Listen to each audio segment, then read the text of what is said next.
Salutations and good morrow everyone, and welcome back to another Grounded Update video where today we're going to be going over what you guys should be doing in your first hour or hour and a half of playing Grounded. I'm just going to be going through and giving you guys some starter tips and tricks and things that you should do and what you should shoot for and what you should focus on when you're first starting Grounded in order to get into the 10.0 update and get ready for everything that's coming in the future. Now, I've made a couple of these in the past for you guys where I've given you guys some good tips, but after all this time and with everything that's changed in 10.0, I got a couple more tips for you guys that I think are going to help you guys out.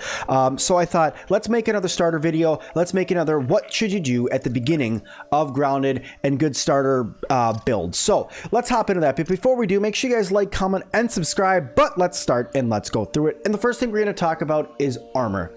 Okay, let's talk armor. So the first armor that you should build should not be your clover armor. I know you can grab clovers and I know you can make it, and yes, it's gonna help it so you don't have as much food and water drain.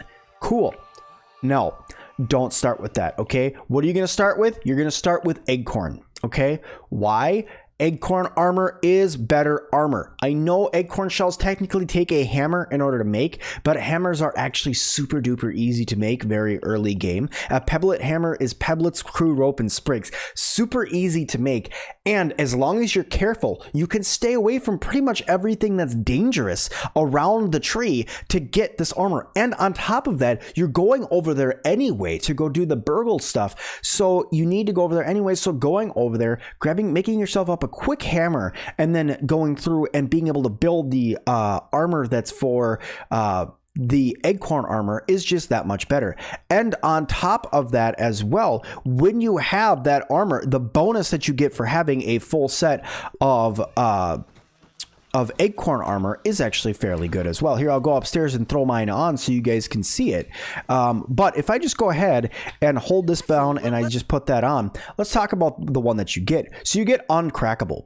Okay, if we go over here and you go down and you look at what uncrackable is, right here, uncrackable, you're tough as a nut, crack, and hard to stun. So your blocking strength is better and you're harder to stun. So that will help you when you're learning to play the game. So going through and being able to fight things and being able to block, perfect blocking is hard when you first start the game. Learning the timing of all of the bugs in the game is hard when you first start. So if you have something like this where you're going to take less damage, you're not going to get stunned as easy, that's awesome. So having this armor, I think, is a pretty darn good idea. So the acorn armor should be the first armor set that you're jumping to. Next, let's talk weapons. Okay, a lot of you guys are going to say, well, Sim, just go through and make yourself an axe and use that. I know that I said that before, and axes are super important. Making a pebblet axe is not hard, okay, and you need it in order to take down the grass plank in order to activate the laser. So yes, having an axe is really nice. It's really good to have. But one thing that I always suggest people should do is go and get a rotten larva blade. There's a rotten larva blade. Okay, it's right in the map. All right, if you guys look. So right over here by this stick, right, you got the yoke girth head, and then you have this turn over this plank that's right here. But if you go right past this plank, down in this area right over here, there is going to be an area where there are two different areas that are covered in leaves. Okay, one of them has a wolf spider under it, one of them has a sword in the stone like Excalibur, and it's a rotten larva blade. Going and getting this rotten larva blade will help you out. Larva blades are actually quite strong. Now, I know that the larva blade, the rotten one, is not as strong as your standard larva blade. The damage is going to be down a little bit, but the speed is still going to be there. But there is one thing that comes with having a rotten larva blade, and that is that it poisons on hit. It has poison, and this poison will do damage. It will do burn damage to your enemies that you're fighting. So when you're fighting beetles, when you're fighting weevils, when you're fighting ladybugs, when you're fighting the ants, when you're fighting bees, mosquitoes, all of that, this is a great starter weapon, and it's fast. So you're able to attack a lot and get back to blocking again. So having yourself a really good, even if it's the rotten larva blade to start out with, the rotten larva blade will also poison the larva, making it so you can make an actual larva blade that will do more damage, but the rotten variant isn't that much worse. The other thing you can do, it's a little bit more dangerous, but you can do it, is you can hop into the pond, swim all the way down to the bottom, and grab the rotten bee spear that's down there, because that will also do a really good thing for you for that. So go through your starter set, should be going through and making yourself some acorn gear, and it should go through and make yourself go and get yourself the rotten larva blade. Both of those are really good starts. And on top of that, with doing everything in the story, then you will have a hammer, you will have an axe, and you'll have a permanent weapon that you can use in the beginning as well while you're getting started. I know that there's a lot of things that you can do to upgrade by getting insect hammers and insect axes and getting some bows and arrows and all of that. Bows are really good. But in the beginning, learning how to play the game, not super duper needed. Other starter tips for you. Find where you can get a common source of water, okay? Don't drink the gross water on the ground like I do in my streams. That's just a bad idea. That's just me being silly. Walk around and look up in the air.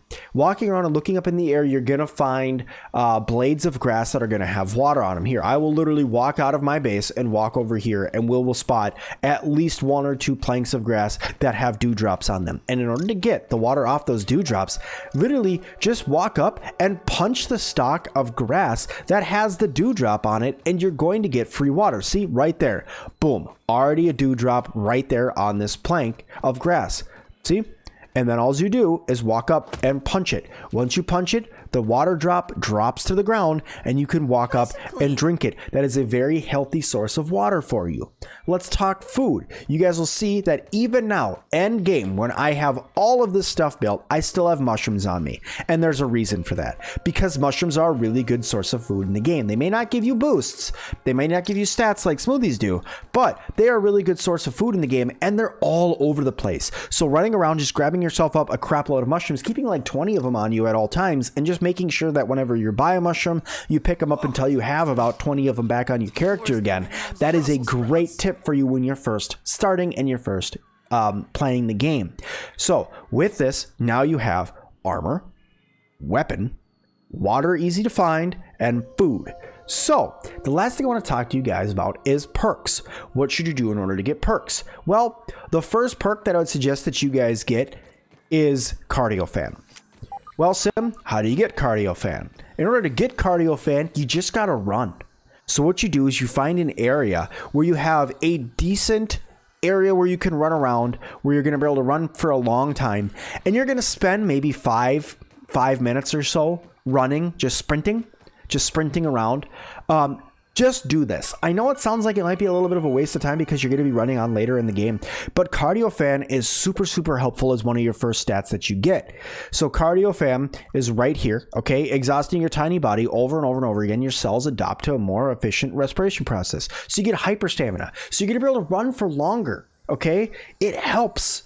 Being able to run for longer helps. It increases your stamina amount. So you really, really are going to need this, especially when you're trying to run away from a wolf spider, you're trying to run away from a bombardier beetle, or you're trying to get somewhere. Just having hyper stamina as a skill, as your first one that you get, actually will help you a lot.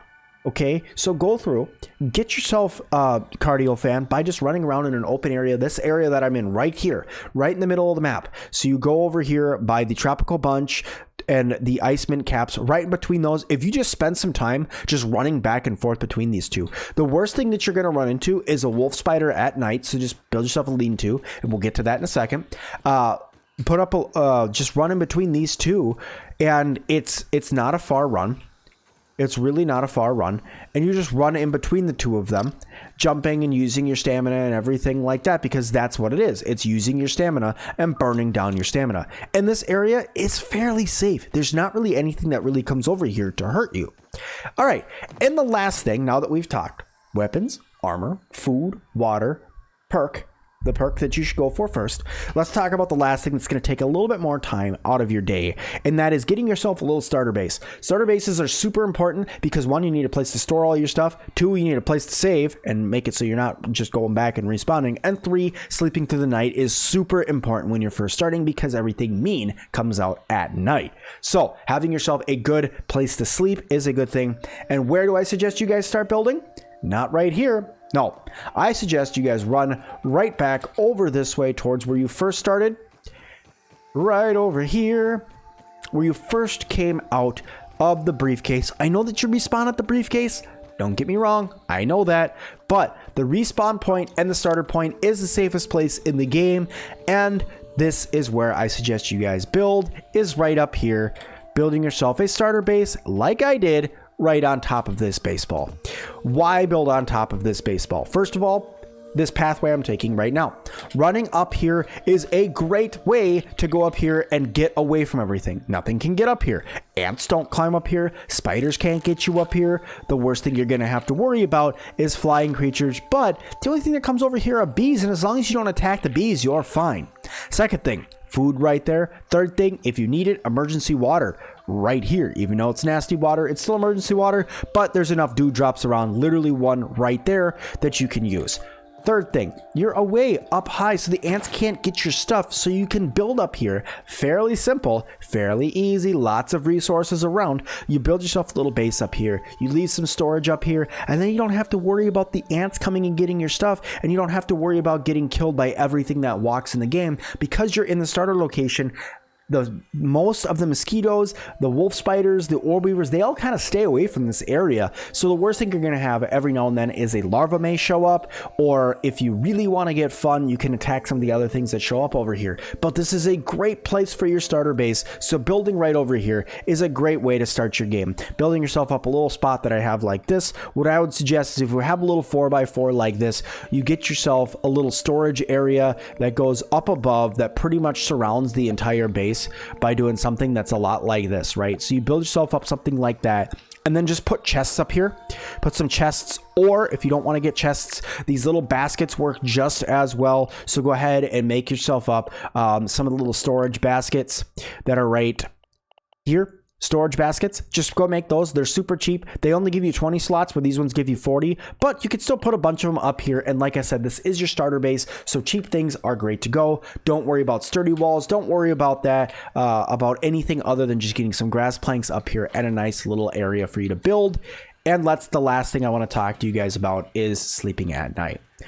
I know I said it already, but I cannot stress it enough. Sleeping at night is super important when you first start this game because you're still learning, you're still getting in, and everything is fairly deadly. So go ahead and sleep at night. In order to do that, just build yourself a lean-to. Build yourself a lean-to right up here. It's a great place to put a spawn point. Lean-tos are going to become super important as you play through the game, making yourself checkpoints and respawn points. So build yourself a lean-to over here and put it inside of your base just so if you do happen to die, you're right back where you have all your stuff, all of your gear, all your food and water that you stored up, and maybe even some backup weapons because that's what you have. But I hope you guys liked this video. If you guys did, please hit that like button for me. Let me know you guys want to see more. I hope that this little walkthrough tutorial was really helpful for you guys. If you guys did find it helpful, let me know down in the comments. I'd love to know. Or if you guys have other starter tips for other people. I know that there's a lot of new people now that 10.0 has come out that are coming to the game. So go check out and let me know down in those comments what you guys would think other good starter content should be. But thank you guys so much. Don't forget to like, comment, and subscribe. And as always, I'll see all of you guys in the next one.